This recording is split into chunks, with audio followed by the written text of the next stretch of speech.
travel and things in association with Rugged Wear, Real People, Real Clothing, Real Solutions presents In Conversation With. I am your host, David Batsoffen, and don't worry, you must be happy. Why? Because I'm chatting to the director and co-founder of Sun Destinations, Courteney Blunden. Courteney, good morning. How are you doing? Morning, David. I'm doing well. How are you? Does it help to complain? No, 100%. Firstly, tell me a little bit about Sun Destinations. I've just been hosted by your company, together with my wife, at two of your properties, which were Africa on Foot. We've just seen the logo, and then at nThanbo Tree Camp. And we'll get to those momentarily.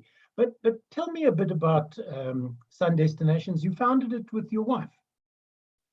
That's right. Yeah, the company has been running for just over a decade, and Cecilia Blunden and myself are founder members of the company. Sun Destinations has got two portfolios: a South African portfolio as well as a Botswana portfolio with a Zambian property too, which is inside that circuit. And the company specializes in marketing, sales, and reservations of camps in wilderness and excellent areas.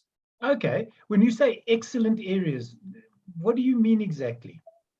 So areas that are top or worldwide known for their excellent quality in game viewing, and basically national parks and yeah, that's basically it. Famous, iconic areas. Okay. And I have to say that the Klaserie is definitely one of those.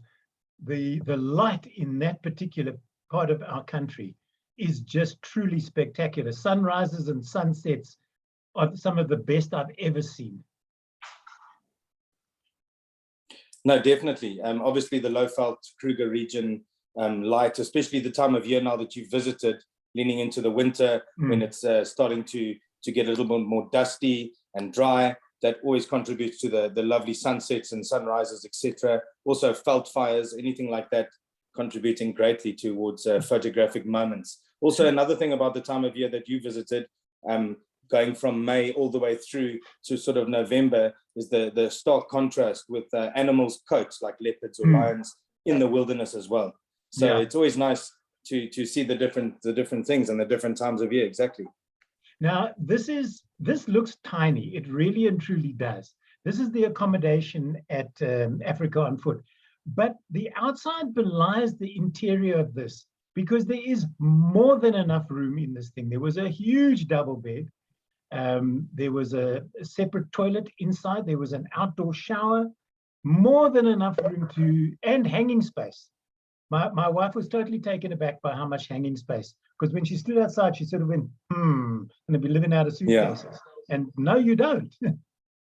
No, so I can tell you a little bit more about the rooms and the camp itself. So Please. The camp was founded and built by my wife's grandfather, Tien Prinsloo. He bought the farm in 1948, and this specific camp was built in 1976, some of the units. Okay, the first camp was moved because of water, and water dried up, so they moved until they found a strong enough borehole. So everything's based in the old days on water. Yeah. These rooms, the bricks were made on the farm, majority of them. We added bathrooms later with outdoor showers like this unit. And then the walls are thick, the thatch is thick, so they're warm in winter and cool in summer. The insulation's great. And like you said, they're quite spacious inside, and the beds are actually 2¾ it makes just over a king size bed. So yeah. that's your bed with a mozzie net, and then there's cupboard space, a small table, and a separate bathroom area. Exactly. I do like it when I walk in and there's a table. As a working journalist, it's very difficult to sometimes try and find somewhere to sit that is at the correct height. You always end up bent over, and then you have to go to a chiropractor when you come back from your trip, because you've spent like 2 weeks in a hunkered over position because you can't find places to sit privately. I mean, you don't want to be sitting in the middle of the dining room or the lounge while people chat around you, type of thing. But this was extraordinary. It really and truly was. But what this particular thing fascinating. Okay, good. Because nice, yeah. Firstly, it looks like something like a Van Gogh painting with these little daisies. But for people who don't know, that is a shower that is in the middle of the camp. Yeah. And it has no reason to be there, Courtney, because all the accommodation has showers, either inside or outside. So why is there it's a lovely shower question. on a hill? Okay, good. No, so you are hitting all the right notes of what Africa on Foot is based on in the camp.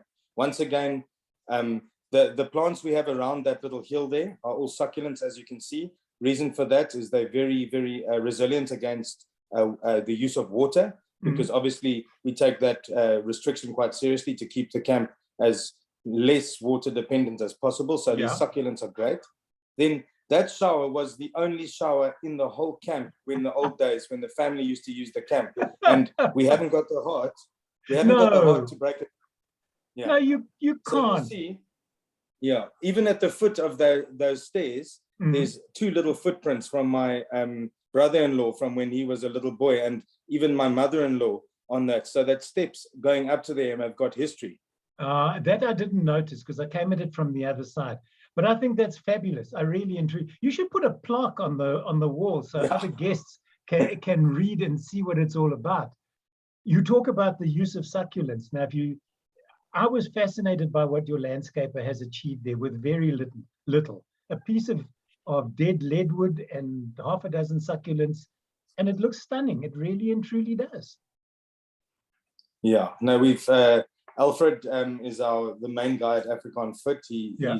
He's completely irreplaceable, and he manages everything from vehicles to gardens to every single pipe, wire, you name it, donkey boiler system. So another interesting thing is all our hot water at Africa on Foot is made from a donkey boiler, which is an old-fashioned water heating system where you burn material that then heats water. So from some of the waste, paper, etc., to wood that we bring in during high commercial seasons gets burnt on that specific donkey boiler, as well as some trees that fall across roads that we've got permission to utilize. Yeah, so we don't go into the veld and steal all the wood, but it's as eco-friendly as possible.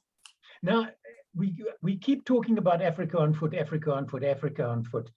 And that's exactly what it is, because one of your unique selling points is the fact that you can do proper trails walks from your camp. That's exactly it. So we started with the name, the concept Cecilia and I came up years ago in 2006, just before we opened in 2007 with Africa on Foot, was we wanted more than one product across Africa, not just South Africa or Klaserie. So Africa on Foot was named for that purpose. Then we started with the walks, and we do a 3 to 4 hour walk in the morning and then an evening game drive. So the guests really get the best of both worlds. If you haven't walked in the bush, you haven't experienced the bush. You know, you see Africa through the soles of your feet, and that's one of the absolute gems of being out there. Yeah, smells. Yeah, there we go. Creatures, name it. It's all out there. And then you've really started to learn you've started your apprenticeship into the world of being on safari once you've taken a walk in the veld. True enough. And when people go, 3-4 hours, we're going to be walking for kilometers. No, you'll be lucky if you end up doing more than 3 kilometers, because there's so much that you miss when you're on a drive. The small things like this particular fellow and his shongololo that he crept on one of the guests. I did warn him that his butt would be in a picture at some particular point. I've made him famous now. But this is what it's all about, is stopping to smell the fynbos, basically, looking at tracks, looking at dung, looking at scat, all of that type of thing. It's so entertaining. And if people haven't done it before, this is definitely something that they should put on a to-do list. Yeah, 100%. You know, the bush, some people refer to it as a like looking at a newspaper. You know, we go to bed at night, we wake up the next day, and as a guide and a person that's experienced in the bush, you see all the changes that's happened over time. You can see where something had walked, why it would walk there, what time it walked there, because of other insect tracks on it or before it. Everything's you can interpret in different ways. When you track, you don't just track on the ground, you track and see how grass may have been laying, or a rhino walk past with some wet mud on it, and you're getting wet stains of mud on your legs or your shorts as you're going by, telling you how close you are. you smell the animals, you know. Yeah. So it's a complete feast for the senses.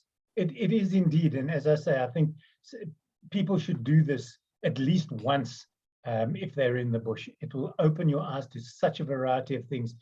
And then, of course, when you get back, there is food. Yeah. And the food, what I love both about Africa on Foot and nThanbo Tree Camp is the fact that they don't ply you with heavy lunches. The lunches are light because they know that come dinner time, there's more than enough food to feed you. So to have 2 huge meals, or 3 if you include breakfast, is a bit much. But the lunches, I was just fascinated by the colors, and this is a plate for 1 person, people. Believe me or not, it's more than enough. You could have fed a small army off this. I think my wife and I shared this eventually so that we didn't waste. Yeah, so yeah, the lunches are nice and light and fresh because of the hot weather that we experience most of the year. If as we merge into winter, it could move towards some nice original soups, etc. And then dinner times are always hearty and truly South African. Yeah. Plus, we also try and utilize whatever's in season at the moment. And you know, being close to Hoedspruit, we're quite spoiled with fresh fruits, etc., Yeah. as well as good veggies and salads. Yeah, you're very lucky with that, Courtney, because a lot of these camps that I visit are stuck away in the middle of a reserve somewhere. It's like a 2.5-hour drive to the nearest town, yet they're able to put a meal in front of you that's different every day, that's nutritious, and that's enjoyable. And the only thing for me is I could have soup at every meal, even breakfast. Yeah, soup's great. Soup is great. It's more than a meal. And then just down the road is the sister camp to this one, which is so different. This is nThanbo Tree Camp, and people may look at the logo and go, oh, hang on a second. This is the same logo as the previous one. They've just added leaves to it, which I think was very clever. Yeah.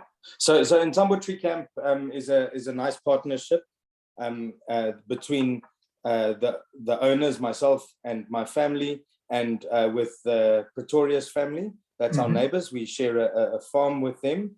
And in 2009, actually, just before the World Cup, we decided, they said they would like to start doing something commercial-wise. And we said, well, we would really like to expand our brand and get another product. So we came up with the concept of nThanbo Tree Camp.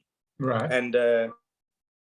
And basically it was born. The idea and the concept of nThanbo Tree Camp was born, and it was in our mind, and at that time, the perfect bush camp and something unique and different. And to this day, it remains different. We haven't seen anyone in our area try to imitate it or copy it. And it's not quite a tent, and it's not quite a room, and it's a suite on stilts, which is next to a tree. So therefore, we call it a tree camp. Yeah. It is indeed. This is the interior, people, believe it or not, of this tree camp.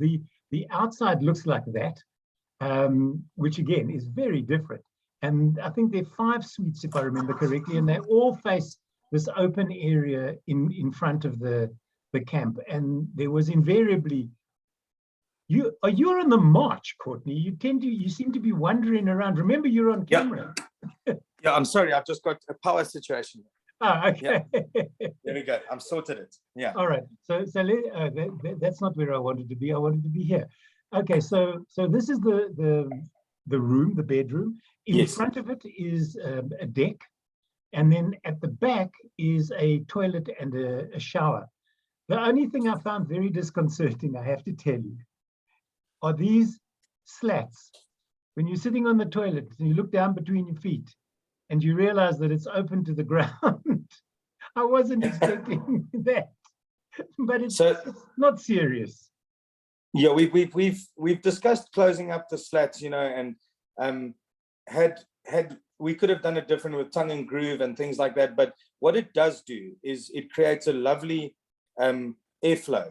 So because these units are off the ground, the top, as you see in the picture, is opened by the thatch. Yeah. And the sides can actually roll up on these tents as well. So you can have like almost 180 view of the bush, plus all the air coming from the bottom. So in summer months as well, this unit's completely cool and lovely to be in. Well, we thoroughly enjoyed it. My only complaint, in fact, I did something on this trip that I've never done before, I have to tell you, which was I took an afternoon nap every afternoon. Between lunch and the game drive, I slept. Even my wife said to me, "You've never done this before." I said, "I am so relaxed here that this is what I'm going to do, because I want to go home refreshed. I can do the editing of the images and all the writing once I get home. But while I'm here, I want to enjoy it." Now, this is the main lounge / bar area, which again is open front and sides. The railings over here hide a little deck and also a plunge pool, which your elephants seem to enjoy. No, the elephants absolutely love it. So in the drier months, when there's less water in the bush, most days the elephant herds come and have breakfast there with the guests and have a drink from the pool. They turn it from a lovely blue color into a bit of a mud bath, but luckily it's not a massive pool, so we drain it and clean it quite quickly. We're currently planning to put in another bigger pool at the back end of the lodge for people that maybe want to swim in a bigger pool and also tan out of the way. This specific pool is right in front of the bar, so it is very good if you need someone to watch you to bring drinks and keep the refreshments flowing. But yeah, it's loved by all. The international guests especially can't get enough of the sun, and they laze around the pool for most of the day. We've mentioned this. This is, in fact, this is the unit we were in. Now, nice. Down here in this box and in that one, there's gas in there to heat the shower. And there was something in this box, but I'm uncertain as to what it is or was. That's the geyser. Ah, okay. Yeah. So international standards, the geyser can't be inside the room in case of a gas poisoning. So this is complete to Euro standards. Yeah. Okay. And then I have to say, these two boys spent a lot of time at nThanbo Tree Camp. They really and truly did. But I was told that they like lying at the owner's house, which was 2 chalets away from where we were.